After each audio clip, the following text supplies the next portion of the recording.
L'examen de Kiri est-il trop violent?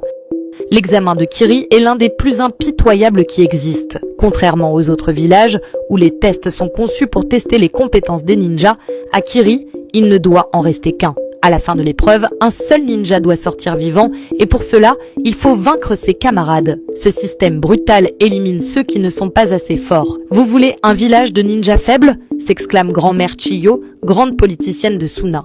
À mon époque, on n'avait pas ce genre de pleureuse, c'était la loi du plus fort. Ce n'est pas un village de fragiles qu'il faut, c'est ça des vrais ninjas. Les épreuves de l'examen à Kiri sont terrifiantes. Pièges mortels, combats entre ninjas et un environnement où il est presque impossible de faire confiance à quiconque. Mais ce qui rend l'examen encore plus choquant, c'est le faible taux de natalité de Kiri. Danzo, figure influente de Konoha, déclare « Kiri élimine ses propres ninjas dans ses examens?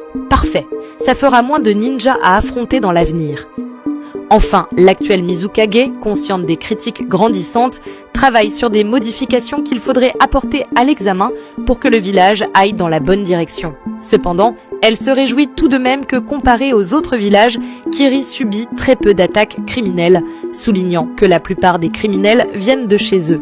En attendant, les épreuves continuent et la violence de cet examen ne semble pas prête de disparaître.